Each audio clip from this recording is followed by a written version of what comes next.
Sedano, Chip Kalishaw, Kevin Blackistone, Frank Isola. Stars, they're just like us. All right. Oh, yeah, my bad. Those are your seats, courtside. Big Baby was caught on live TV trying to sneak into the court. Who's done that on the show? Not me. I sit in my side I don't seat. buy it. Let's go around the horn. I don't buy it, Frank. The ticket says section, row, seat. It's not that hard. Well, Tony, does that count if I've been invited to sit courtside? That's a little different. We'll get to that later. The all-time greatest stick-it-to-your-rival win ever. We got to start there. Can it ever get better or worse than that in a rivalry game? Coach K weekend, the build-up lasting for weeks and months and 42 years in the making. 200 invites to former players. The most expensive ticket in history, yada, yada, yada. Oh, I just yada, yada over the best part. Excuse me. How UNC actually pulled this off after the game. Coach K. I'm sorry about this afternoon. Please, everyone be quiet. Let me just say, it's unacceptable.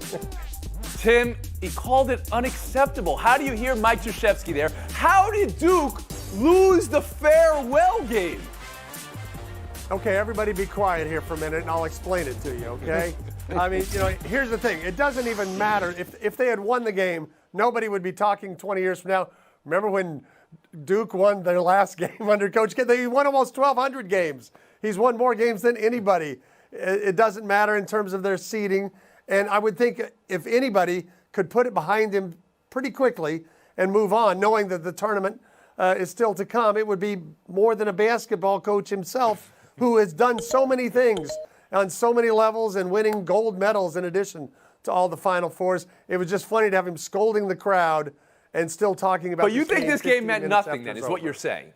No. I mean, he doesn't want to lose to North Carolina, a team he beat by 20 in Chapel Hill. I think he was stunned, but I'm surprised he didn't move on from that reaction a little George Sedano.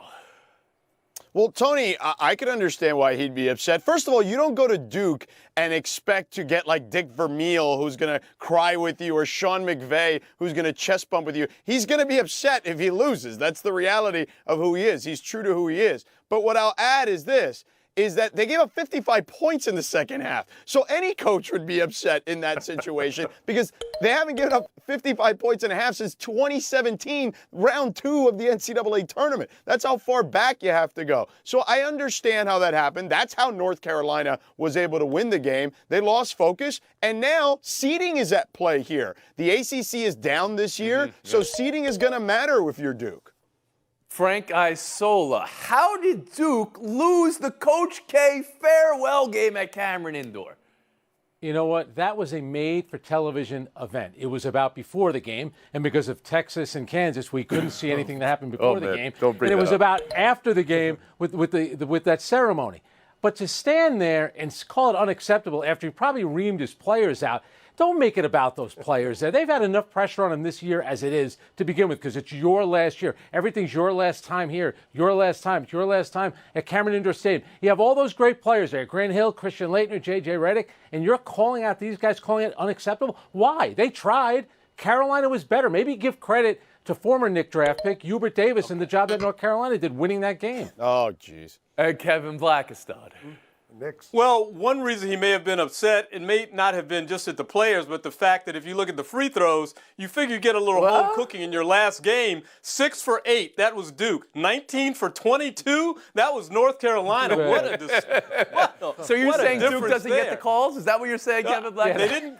Well, they didn't get it this time. But I'm also speaking as probably the only panelist who's a former co-host of the Mike Krzyzewski show on satellite radio. The guy is a competitor to the end. He hates North Carolina. That's the way it should be. I was not surprised to see him come out that way. I was not surprised to see Duke people reacting as they did on Twitter. This is a great rivalry. Exactly. Keep it on brand till the very end. I'm shocked to hear you guys say it's no big deal they lost. Did you see the Chapel Hill campus afterwards, Kalishaw? Yes, and do they realize they may play Duke again by this Saturday? I mean, yeah, exactly. I know these games are important, and people are going to remember the last game, but the bigger things are still Are to you come. going to And tell me Coach K eventually got around to this alluding. isn't the greatest rivalry win any teams, maybe Auburn, Alabama in the game with the kick six, ever in any sport? Kevin, this has to be as good as it gets. You get to kill the dragon that has been feasting for the last 40 years against you. And it's got to be pointed out that Dean Smith won his last home game over D-U-K-E. So you do remember. See, people do remember. It was a handshake line. They weren't even shaking hands because Duke was upset that North Carolina didn't properly vet Coach K the last time he played at Chapel Hill. I'm shocked. This was enormous. This was the best outcome of the weekend just for a fan of neither team, just watching it. It was incredibly compelling drama. We're going to move on. Celtics 126, Nets 120. It was Durant versus Tatum, and it was a stare down where nobody blinked. And Tatum finished with 54. So now, Boston continues surging, and Brooklyn continues to be closer to out of the play-in tournament than locked into the playoffs. Frank, was this more about the Celtics or the Nets? It was more about the Celtics, but think about the Nets for a moment. They've lost 17 of 20 games. Kyrie and Kevin Durant have played together in one of those games, and somehow the Nets are still a championship contender because at some point we think they'll get back Ben Simmons. But for me, this is more about the maturation of Jason Tatum, who is more than just a scorer. We'll get into that in a little while. He's become much more of a playmaker, and Ime Udoka has done a terrific job getting Marcus Smart and Jason Tatum to be better playmakers. And one of the key baskets of that game, double team. Tatum passes out of the double team to Marcus Smart, right to Jaylen Brown, and knocks down the corner three under 40 seconds to go. That's a legitimate team, and they've played much better, especially defensively, the last couple of weeks. Oh, I could see Frank not wanting to bag on the Nets, but this is about the Nets because we know the Celtics are good, Tony. They have the best point differential in the Eastern Conference right now. They've won 16 of their last 19 games, including wins over Miami and Philadelphia and, of course, Brooklyn yesterday. This is about Brooklyn. You can't cheat the game. This notion that chemistry doesn't matter, on-court chemistry. It doesn't matter what guys feel like behind the scenes necessarily, but on-court chemistry, time on the floor together. They're trying to throw everything together at the last minute, and historically, that has not been a recipe for success. Tim Kalishow, more about Brooklyn or more about Boston last night? I think it's more about Boston. I think we've spent years on this show talking about Celtics high hopes for the playoffs, Celtics high hopes for what they can do with all these draft picks.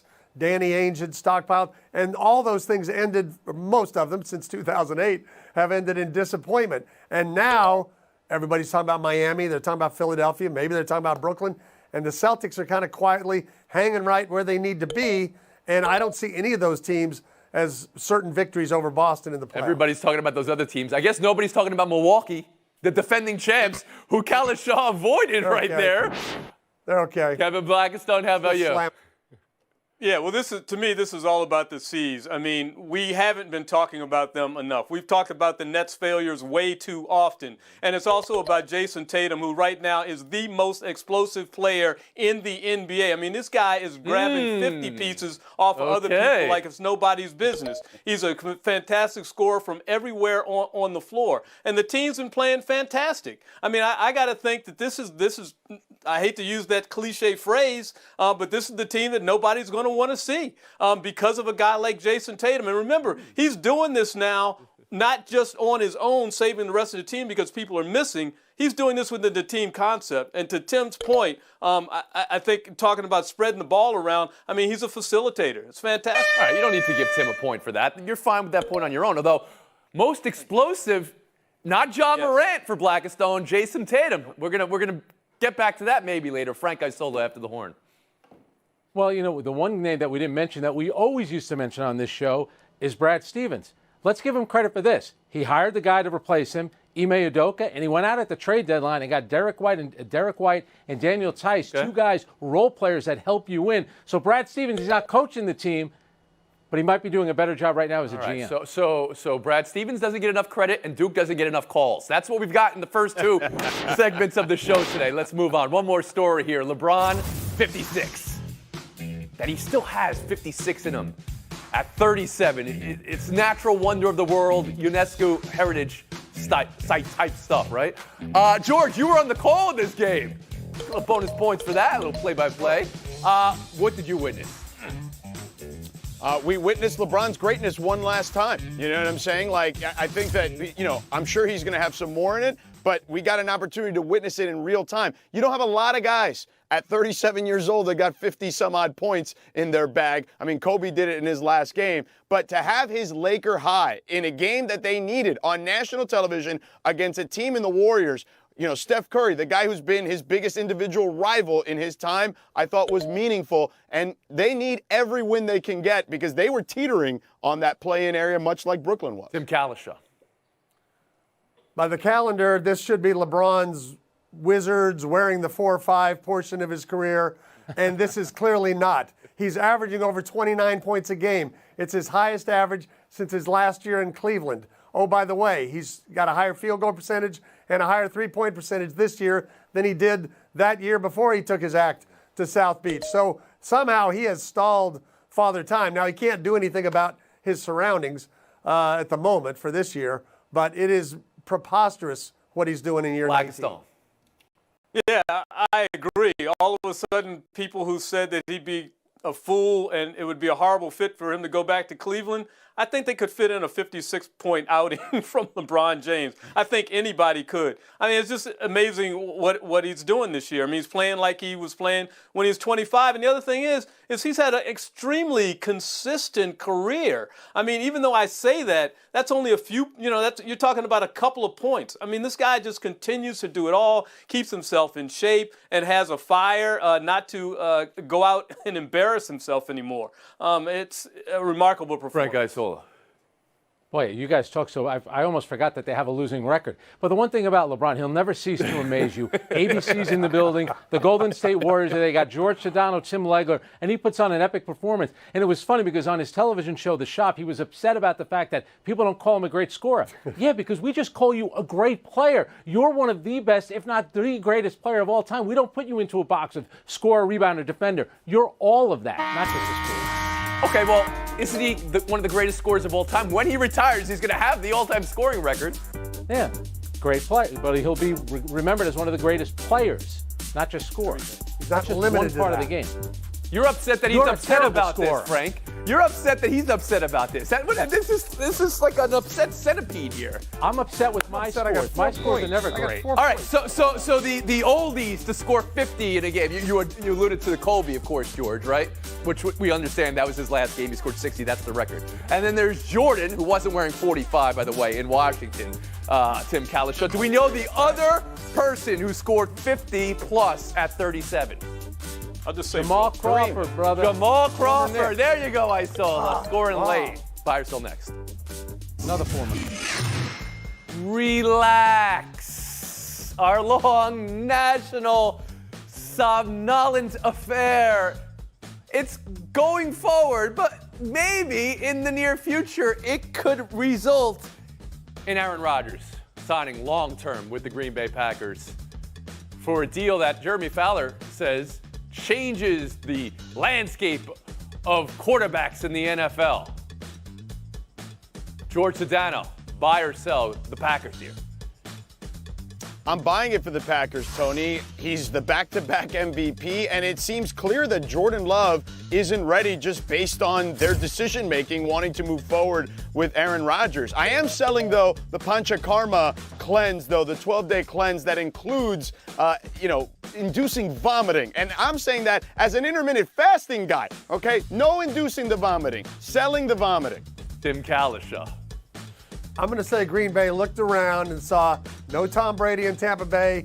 49ers still aren't sure who their quarterback is. There is an opening, as there has been, and the Packers have been trying to drive through it. 3 straight 13-win seasons. Let's do it one more time. Let's make it happen with Aaron Rodgers. Blackistone. Yeah, I'm going to buy it. You know, there are two types of teams in the NFL. There are the teams that have quarterbacks and the teams that are looking for a quarterback. Right. Green Bay is one of the lucky ones. They've never been looking for a quarterback for a very long time. No need to look for one now. But the feeling in the NFL that if your quarterback takes up so much of your cap space, you can't contend, you can't win. Frank, you don't subscribe to a Kevin Blackistone. Frank, how about you? Yeah, I agree with Kevin. You know, when you have one of those guys, you can't let them go. And let's face it, he could probably play at a high level another 4 or 5 years. He does and says a lot of things that are going to drive you nuts, but let's not kid ourselves. That guy is a great, great player. The best thing for Green Bay, the best thing for Aaron Rodgers is this deal. George Sedano coming out that he's all about intermittent fasting. You should have seen the faces of Kalishaw, Blackistone, and Isola when he said that. Yeah, what is fasting? You know, they fast from 10 p.m. to 6 a.m. That's when you do your fast, right, guys? We'll move on. Buy or sell two. Another seismic result from college this weekend. Kentucky knocking off South Carolina, winning the SEC tournament. That huge shot from Trey Edwards. This was 40 years in the making for Kentucky. And what that does going into Selection Monday is anybody's guess. Number one, South Carolina. Little bit of a doubtful place right now. Wobbly in fourth quarters the last couple of games. Tim, what do you buy? What do you sell from Kentucky 64, South Carolina 62? I'm going to buy that this is about Kentucky, and I hope it's about some upsets coming forward in the tournament. I think that's one thing that the women's game could really use. You know, it's been 11 years since Texas A&M won the title. They were a 2 seed. They weren't exactly a dark horse, but it's been all 1 seeds since then. Very hard for the long shot teams to work their way through. Maybe there'll be a Kentucky and a couple of those teams making it to the Final Four. Blackstone? Yeah, well, good for Kentucky for the first time in 40 years, back to that title. But to me, this is more about South Carolina, and you mentioned it, the wobbly fourth quarters, back-to-back being outscored 21-8, 21-7. Dawn Staley is not comfortable with that, you can be sure. Frank Isola? 10-game winning streak for Kentucky. And think about this.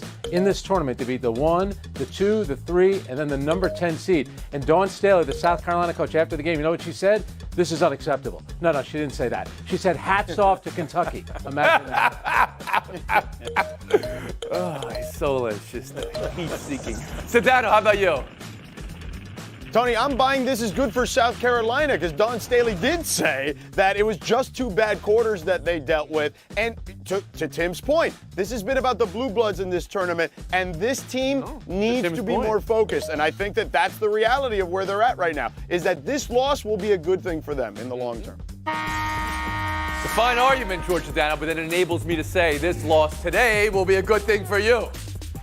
Yes. Some great upsets this weekend, though. Miami almost made a run in the ACC. They were taking off big teams. You saw Iowa make their run, win the Big Ten tournament. Kalishaw, Sedano